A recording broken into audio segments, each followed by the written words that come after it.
So yesterday I saw the biggest, probably the biggest UK stock market channel on the YouTube scene post a video about a 2024 stock market crash, and the stock market is crashing after only a 2% drop yesterday. And I thought, you know what, for someone that has no idea what's going on in the stock market to post all this BS, there needs to be someone that has actually gone through three stock market crashes like myself and corrects the information in there and call out some of the BS that goes on, because some of the stuff that was posted yesterday by this big content creator was just a load of rubbish and it needs sorting out. So today I'm going to do a video about that, and I hope you enjoyed the video.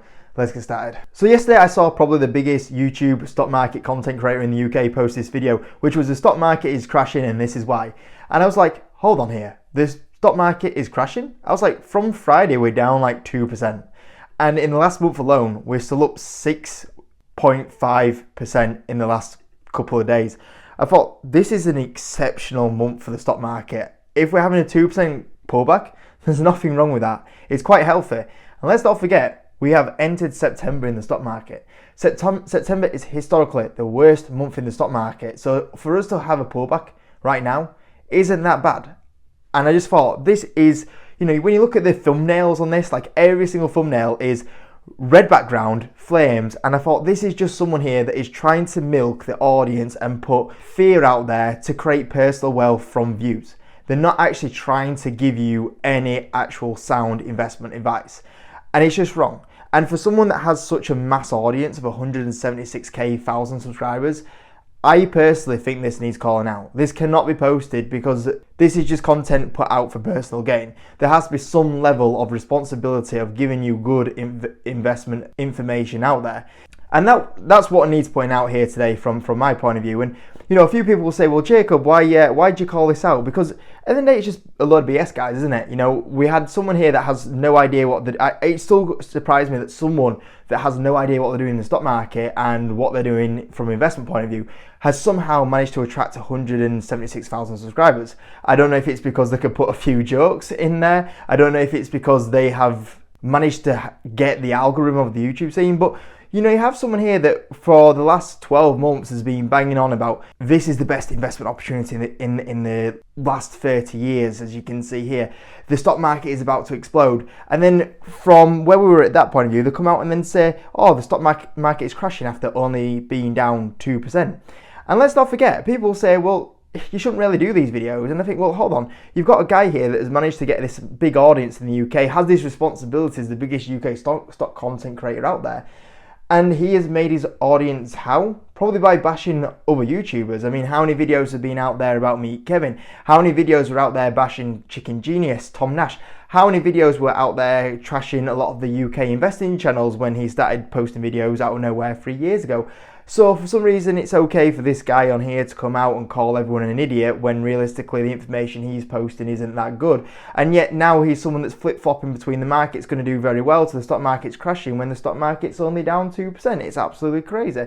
Now, I look at the stock market at the moment and, you know, the stock market is doing really well. I would not like to bet against the stock market. But as I've said on the YouTube channel for myself many times, I am a little bit concerned where the stock market is. You know, you look at the S&P 500 on a P ratio basis, it is high. It's historically a very high ratio, and that's why the stock market has done so well. We've gone from a very relatively lower P ratio and the earnings have expanded, but the reason why the S&P is doing so well at the moment isn't just because earnings have done this well, it's also because the S&P has gone to a richer valuation. It's gone from trading at a lower valuation to one of the historic highs. You know, it's the third highest it's ever been since the S&P was created. And these concerns out there, you know, you look at the job data, we're getting more job data tomorrow, which will be more important, but the latest batch of job data that we've just got out today was once again a little bit concerning when you look out there. We've got historic valuations, we have job data that's a lot weaker, and you know, you look at earnings. I mean, Q2 earnings season, I've listened to probably about 50 conference calls in the Q2 earnings season, and nearly every single consumer stock has basically come out and said, yeah, it's really tough out there. You know, you look at Dollar General, that was like last week, and they said, yeah, people are spending less. You look at Ulta Beauty, they're coming out and saying people are buying less in our stores. Look at Starbucks, the average ticket price is falling down. People are just not spending as much as what they used to do. The wages haven't increased with the amount of prices. And that's why also we've seen the consumer savings in the US. The US has been a lot stronger than the likes of the UK economy because people have been dipping into the savings that they built up during COVID. The issue that you have right now is the consumer has kind of run out of savings, and because of that, we're starting to have the impact now where we've got a rich valuation, we've got job data that's a little bit weak because people are spending less money, and then also you got them interest rates at very high rates, and people are thinking, well, are these rate cuts going to come? Rate cuts that probably should have come 3, 4, 5 months ago are only just starting now. And the problem is with rate cuts, how long do they take to get through into the system? These rate cuts take 6, 12 months for it to really get into the system. So it's okay starting to cut rates now, but the stock market, the economy will not feel these things until like 6 months' time. Now, you could argue the case that the stock market and the economy are different. They're separate things. Yeah, they are separate things, but eventually if you see companies' earnings deteriorate, you're going to lose those premiums, you're going to see those companies trade at lower valuations, you're going to see those share prices fall. And if these rate cuts start coming in, it's okay, but the problem is they probably should have come around about 6 months ago. And even right now, what do you have? You have the stock market starting to price in. Look at this right here, right now. I thought I was going to start breaking into a song there, right here, right now. But if you look here, 57% chance of a smaller rate cut, 43% chance of a larger one.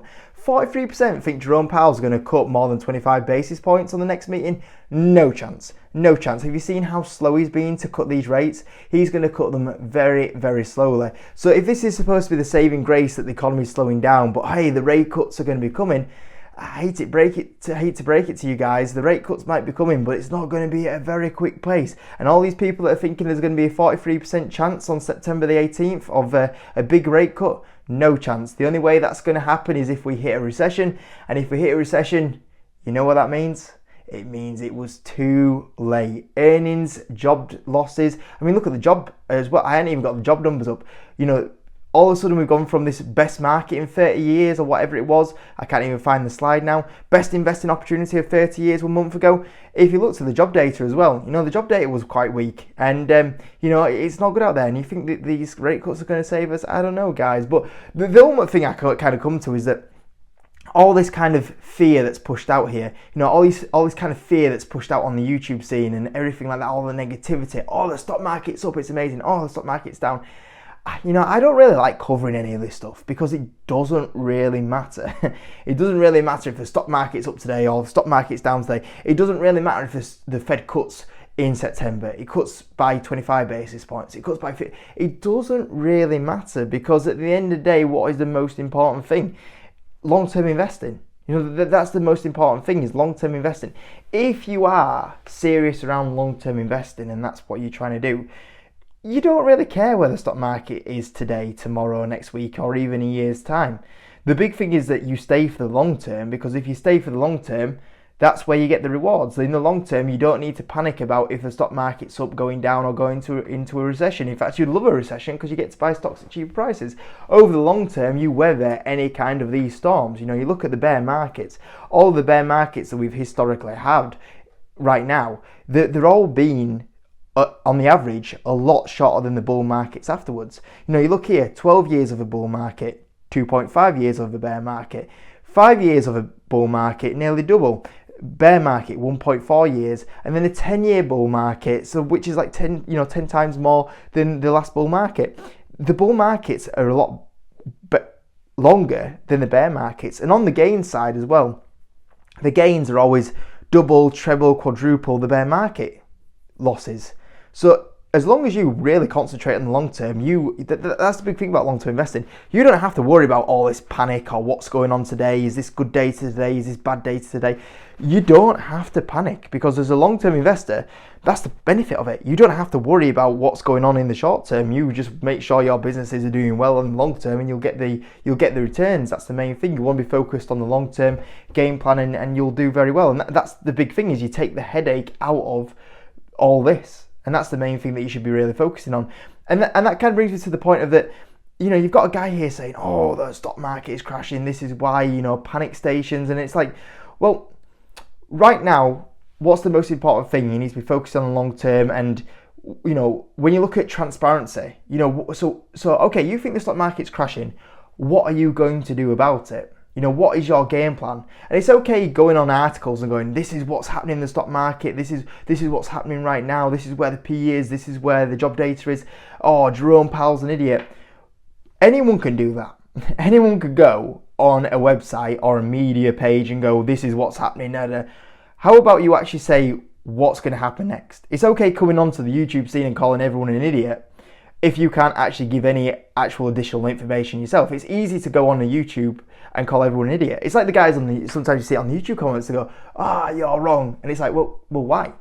Why am I wrong? You know, what do you think should happen? Or what do you think you should do that's better? And I look at this and I think, so, okay, you're saying that this is happening and this is happening, so what are you actually going to do? And then that goes back to my point of like, when I look at someone and I think it's easy calling someone an idiot, but what are you planning to do about that?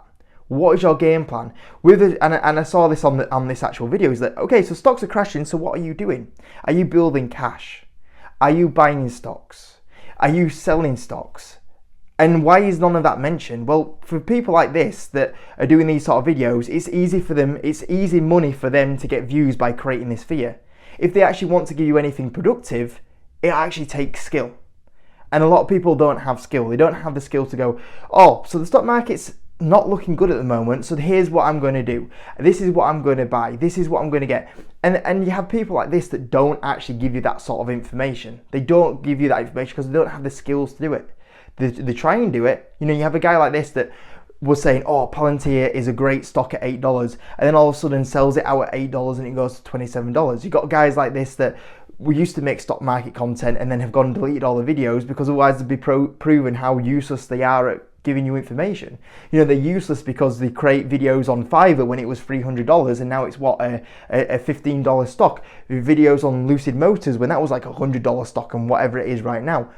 They actually can't give you anything productive. So the only skill they have is by creating fear, by creating stupid thumbnails like this, by flip-flopping about the information that they give you. They make videos on calling people idiots. I know my video is a bit like that, but to go out and call everyone an idiot and have no skills on their own to actually give anything constructive out here. At least some of the people that are being called idiots actually try to put their opinion on what they're trying to do. And that kind of comes to the point of view like, you know, you should give some responsibility of what the next actions are. And that's what I try to do for me. Like, I'm concerned about where the stock market and the economy is, and I've been like that for the last kind of 3 or 4 months on the YouTube channel. As soon as the job data started ticking, you know, I always said to you guys, the concern for me is job data. When the job data starts going up, you know, in the wrong direction, that's when I get worried. And that started to happen. It was clear that was happening 3 or 4 months ago.